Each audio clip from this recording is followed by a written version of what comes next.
Yan mga kalapatids, welcome back dito sa Prime Lock mga kalapatids. So, as nakikita nyo, ito, nag-restock tayo ng patuka dito sa Prime Lock mga kalapatids. Binili natin yung traditional winter mix, breeder mix, para ready na tayo sa pang-breeding mga kalapatids. Tapos bumili din tayo ng all-in-one grits. Ayan, ito yung mga pinamili natin. Siyempre, nabili natin lahat to dahil sa napalanunan namang isang nating ibon. Ito. So, yung mga napalanunan ni Kittel 120, ayun, yun ang ginamit natin sa pambili ng patuka. Mga kalapatids, yung mga side bet winner niya, pulling winner, dun sa money band race, yung mga napalanunan niya doon. Ayun. Ito si Kittel 120. Si Kittel 120, siya yung anak nung Kittel Grutans cross ng inbreed Chipo mga kalapatids. Ito yung naging anak nila. Ito si Kittel 120, yung istorya niya is yung kapatid nito kamukhang kamukha din niya, isang hen. Nag-ranging sila ng 5 oras kasama yung kapatid niya mga kalapatids. Ito hindi natin pinalo-fly kasi sumalpok sa pitso. So hindi siya nakasama. Napahinga siya ng 2 weeks mga kalapatids. Nakakulong lang to. Ayun.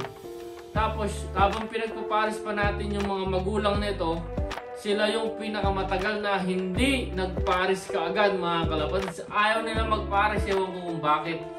Siguro dahil sa edad nila na nabasal pa sila. First time nilang mag-breed, First time nilang mag-breed, ayun. Binigyan nila tayo ng first ace overall, ayan mga kalapatids. Ito yung first ace overall natin dito sa Northland Invitational Homing Club dito sa Edmonton, Alberta mga kalapatids. Ayun. So share ko lang yun yung istorya ni Kittel 120. Si Kittel 120 is napaka consistent na ibon mga kalapatids. Ayan o. So 4 times first drop itong ibon mga kalapatids.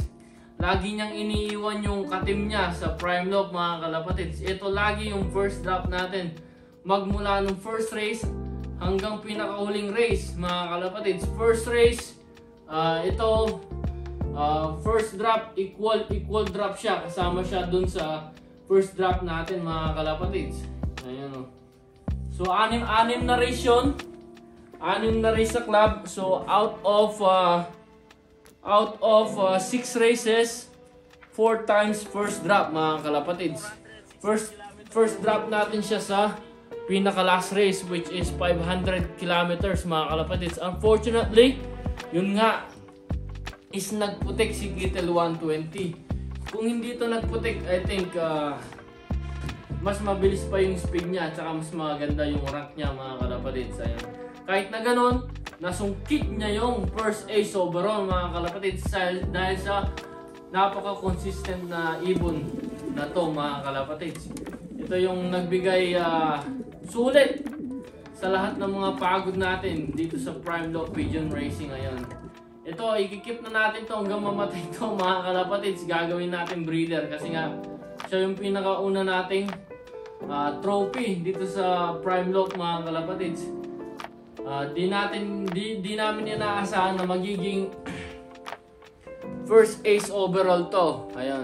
Sinabi namin sa mga ibon namin kahit umuwi lang sila mga kalapatids, uwian lang tayo kahit na anong posisyon nila, basta umuwi sila. Talagang happy na kami doon. Ayan. Ito yung bagwis ni Kittel 110. Kung makikita nyo, ganda ng bagwis mga kalapatids. Makikita nyo din, ayun o. Pintail, solid pintail mga kalapatids. Ayan. Ito siya. Gandang ibon o. Dito sa gilid ng mga patuka, baka naman, Bercelilaga, sponsor. Ayun. Ito siya. Ganda mga kalapatids. Ito yung pinaka-trophy natin dito sa kulungan natin. Ayan. Well balanced na ibon. Kamukha ng nanay niya. So ibibideo natin sila. Yung nanay niya, tsaka ito, kapag tapos na mag-molt yung nanay niya kasi under molting stage pa yung nanay niya. Ayun. Gandang ibon mga kalapatids. Ayun ulit, ito si Kittle 120, yung pinakaunang overall ng Prime Lock mga kalapatids. Ayun oh. Thank you for watching.